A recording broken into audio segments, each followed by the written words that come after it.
זה סיפור לא משעשע שמתחיל כשישו היה קטן, אבל לא נספר אותו, רק נציין שכשהוא נטבל זה היה בערך כאן.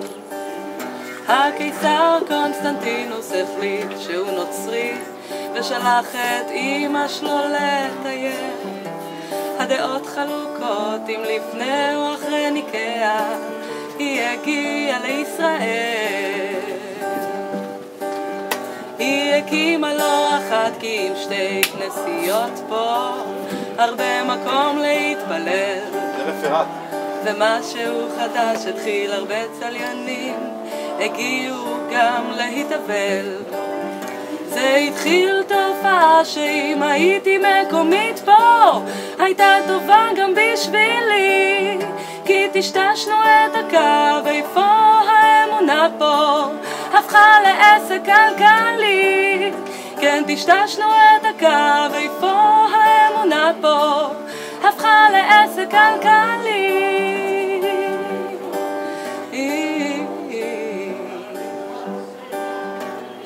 רק עוד אנקדוטה, תשמעו איזה קטע, זה קרה עם השנים. היה קשה להתאבל ולא בגלל הבוץ, זה היה בגלל מצב העניינים. כשהקימו את המדינה היה צריך גבולות ברורים פה, ונהיה קצת מסוכן. אפילו שאם תשאלו את הממלוכים כבר אז היה פה בלגן. בכל מקרה בשנת 67 ישראל סגרה את האתר המסכן, אבל לבוא עם הכסף של כל אותם עולי רגל ילך לצד השני בירדן. לכן בשנת 1980 נפתח אתר הירדנית הישראלי, והנה שוב קרה שלקחנו אמונה והפכנו לעסק כלכלי.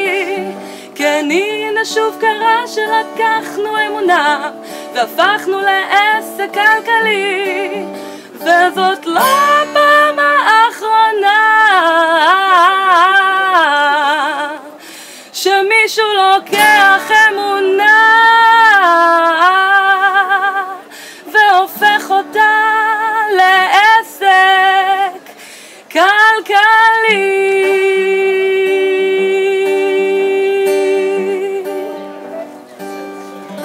בראבו! הללויה! בראבו! יאללה חברים! בואו! מעיין מחכה לנו